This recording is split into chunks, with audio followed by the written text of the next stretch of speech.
Hello, my name is Lee, and as a part of the course Analysis of Facial Beauty, I'll present three following literatures. Each study is conducted under different fields and covers a distinct topic, so it might be a bit confusing to see these articles in a series, but I'll try to be as clear as possible. The first article is called Recent Trends in Orthodontic Surgery in Asia. I thought this article was fun to read because I get to see how the scholars of the field, such as orthodontic surgeons and orthodontists, perceive the aesthetic needs of the public. In this case, the public is Korea. I could see those people seek to become more beautiful, but there were really huge differences between the cultures that almost run in opposites. The author emphasizes on these key points. As they repeatedly show up as we go on, this page may well serve as an introduction section. The author focuses on how facial beauty preferences differ from Asian women to Westerners, and as a dental surgeon, the author stresses on how to build and execute surgical plans accordingly. The presented case is carried out based on surgical first approach. According to the author, Asian women and women from the Western culture have somewhat the opposite preferences and features. Asian women prefer small and slim soft face shape, which is considered to be more feminine, while white women prefer angular, distinct jaw shape. So when planning on orthodontic surgery for Asian, specifically Korean women, a surgeon should take these considerations in account. To name a few, Korean women desire to have perpendicular nasolabial angle, which can compensate the low nose. Also, they want oval or V-shaped face, which requires additional jaw plastic surgeries. Because repositioning of jawbones may cause problems in chewing, opening of the mouth, sensory loss, relapse of jaw deformities, and even fatal side effects, role of the pre-operative orthodontic treatment is important. Also, orthodontic surgery plans should be carefully carried out.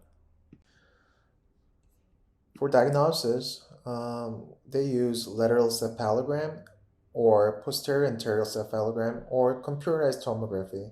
It's often CBCT in dental settings.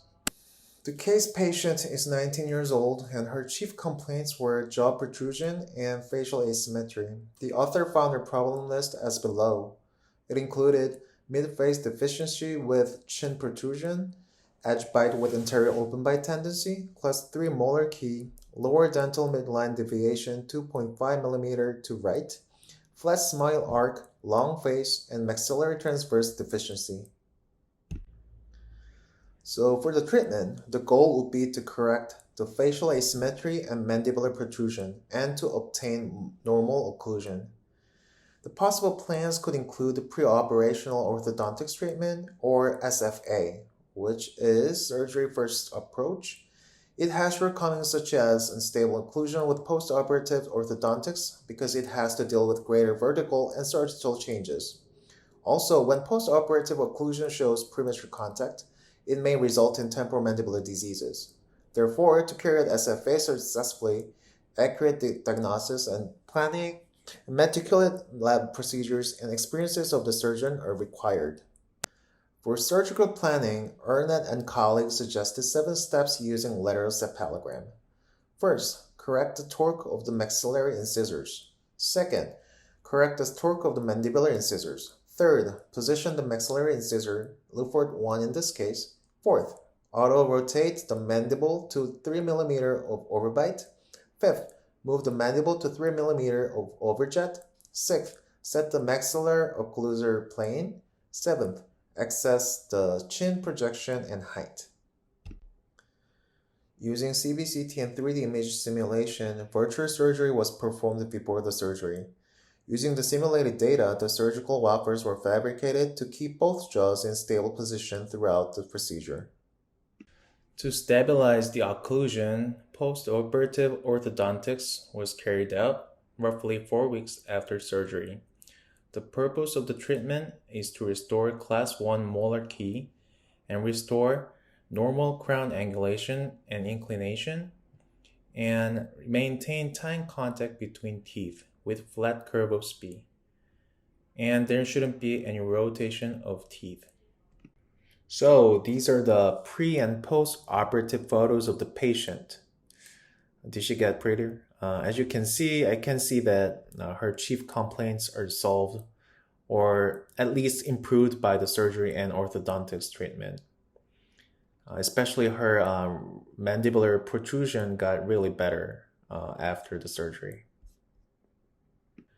And these are the pre and post operative intraoral photos of the patient. It seems to me that she restored her normal, perhaps stable occlusion after the surgery, while the midline deviation was corrected. So the rest of the article, the author talks about the popular surgical methods for orthodontic surgery in Asia. I'm not going to go into too detailed procedures about each surgery techniques, but we're going to go through briefly with the example photos. The first one is the Lefort 1 osteotomy and maxillary setback surgery. As you can see in the photo, you can see the maxillar was set back and the nasolabial angle was set to almost being perpendicular as mentioned earlier. That's what Asian woman prefers. But in this case, if the surgery got too excessive, it may cause sleep apnea and snoring. We're going to talk about it in Article 3, but when you get those both jaws set back too much, it's going to push the space for airway when you breathe, and it may cause problems when you sleep. So in this case, you have to consult with ENT doctor. It's going to be necessary for you to refer the patient when she or he shows such symptoms after the surgery. And the second one is anterior segment osteotomy. This involves extraction of premolars, and you extract premolars to obtain the space. So at the end, you cut out the residual bone at the extraction space to make the space for retrusion of the jaws, as you can see in the picture. Then the author talks about the mandibular surgery techniques, namely BSSRO and IVRO, which are abbreviation for bilateral sagittal split osteotomy. In this case, there's a modified technique. It's called short lingual technique. And IVRO is abbreviation for intraoral vertical ramus osteotomy. They both preserve the soft tissue, including inferior alveolar nerve, as you can see in the picture. And then fourth, the author talks about how class 3 patients often show various degrees of TMJ-related symptoms and how surgical plans should really comprehend such conditions before and after the surgery. And then the article goes on to adjuvant jawbone surgeries that could take place with orthodontic surgeries that we talked about just before. The first one is mandibular angle reduction and mandibular border contouring. As we talked about earlier, Asian women particularly wants their facial profile to be feminine and soft. So as you can see in the picture, after the surgery and reduction techniques, you can see the face of the patient gotten really smaller and sharper and more feminine. The second one is molar reduction. The picture on the right shows tooth jaw surgery with adjuvant surgeries, including molar reduction, mandible angle reduction, and genioplasty. I thought it was interesting when I found molar online. I found information mostly about molar implants, which enlarges molar area instead of reducing it.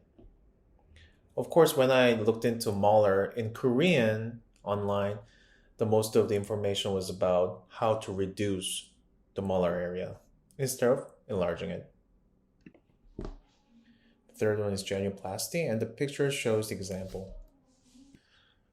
Then the author talks about how surgery first approach can be as good as pre-operative orthodontic treatment approach, as long as it considers the stability of jawbone after surgery and effects on the temporomandibular joint region. In the future, the article suggests employing technologies that involve 3D digital simulation software and surgical guides. Also, advancements in navigation system and surgery devices can be the next step of the field. I think the author tried to attest that the SFA could be as good as the other approach. But at the end of the article, the author emphasizes the importance of harmonized surgical planning, which considers functions and aesthetic of the original anatomy. The author says the cooperation of orthodontists and surgeons is very crucial with the preservation of essential anatomies and their function. And this is the second article that we're going to talk about. It's called The 3D Tooth Movement Adjacent to Single Anterior Implants and Aesthetic Outcome, a 14 to 20-year follow-up study. According to the article, despite the increasing number of single anterior implant cases, the related studies are still insufficient. So I think the author said the aim of the study is to report the 3D movement of teeth adjacent to single implants in the anterior maxilla after more than 14 years in function. And second, to explore and estimate the potential associations between such movements and a variety of patient-related variables. The cohort study was conducted with patients who received single implants between 1996 to 1997. The data collected include study models, x-rays at the moment of delivery, and the follow-up. The mean period was 16.7 years and the range was 14 to 20 years. In the beginning, there were 42 patients in the original study group, but throughout the exclusion process, the final number of patients that were analyzed for the study was 30. Also, the following data were collected. So, using the collected study models, 3D measurement of tooth movement was carried out by scanning those models at the time of implant treatment at the follow-up. They measured 3D coordinates in X, Y, Z directions, Y being incisal/vertical, Z being buccal-palatal/sagittal, and X being mesiodistal/lateral. On table 2, you can see the results of the characteristics and the aesthetic assessment of the 30 patients analyzed with respect to movement of adjacent teeth. As you can see, almost half of them were categorized under long face and the other half being short. And for lower anterior facial height, almost half had longer than 70 millimeter, while the other half had LAFH shorter than 70 millimeter. On table 3, you can check the results of the characteristics of the 30 single implants analyzed with respect to movement of adjacent teeth. I'll give some time to digest it. For facial dimensions, on the other hand, unface and extraoral photographs were used. For facial type, the patients were divided into 3 groups, long, neutral, and short faces, as you just saw in the very slide before. And for the lower anterior facial height, who exceeded 58% of the total anterior facial height, was categorized under a long face. So the 3D movement of adjacent teeth. On table 4, you can see the 3D movement of mesially adjacent teeth in relation to single implant. And for figure 4, there are a lot of data shown on the graph, but the important thing is that the mesiodistal movement almost exert no influence on the total movement of the teeth.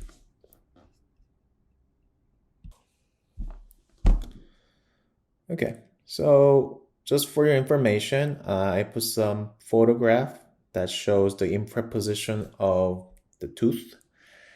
And this page is about the patient and implant characteristics associated with the tooth movements and implant crown infra position. As you can see, other variables didn't really matter, but LAFH greater than 70 millimeter and whether the implant was in occlusion or whether the implant was in central incisor position really kind of mattered. So as you can see, those coefficient and p-value shows the significant correlation between those variables and how they felt about their aesthetics. The picture, you can see the patient who had 22 implant surgery. And as you can see, the very tooth or implant in this case serves as the reference that does not change over time. So it serves as the reference point when you superimpose two images from the past and the time of the study. For aesthetic outcomes, 73% of patients were more satisfied than the dentist. This tells that the patients were mostly satisfied with their outcomes, although there was some movement alongside with the implant and the adjacent teeth. While dentists, who are more professional and who pays more attention to the dentition, they were less satisfied than the patient. And the study employs what's called CDA rating. CDA is an abbreviation for California Dental Association. It surveys color, shape, surface, and marginal integrity of the tooth of the interest. And you can answer that by 4 levels. R being excellent, S being acceptable, T should be replaced, V must be replaced. Mostly 87% of the patient answered with R and S, which can be considered as satisfactory. Group as a whole, there was no significant correlation between the patient's VAS score and extent of infraposition, smile line, age, or sex. But the central incisor implants, however, lower VAS was showed with significant correlation with increased infraposition. So let's move on to the discussion session. The first one, we can say that there was a positive correlation between incisal and buccal movements. It happened to 70% of the cases, while the distal mesial movement effect really little on the total movement. But once it's combined, it can contribute to the loss of proximal contact. That's what the author says in the discussion.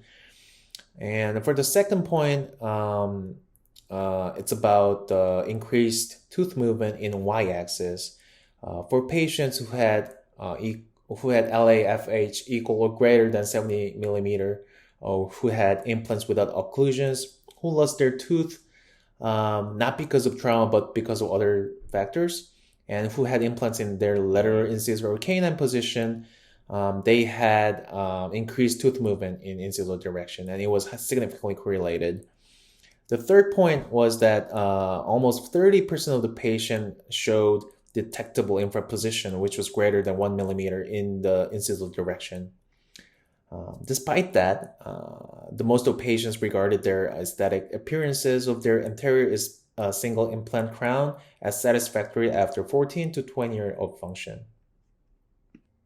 And the article suggested that there was no gender differences or role of age in correlation with degree of infraposition of single anterior implants or face types.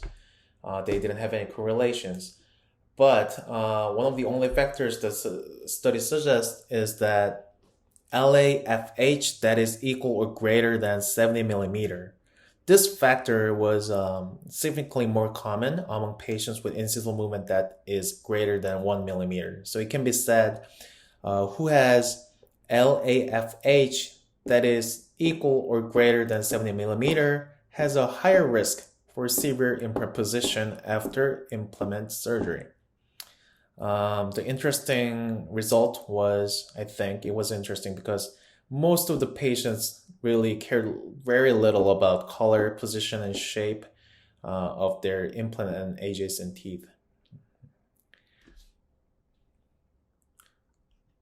So at the end, the article suggested that LAFH, since it's a very measurable point, it can serve as a valuable predictor in connection with treatment planning of single anterior plans.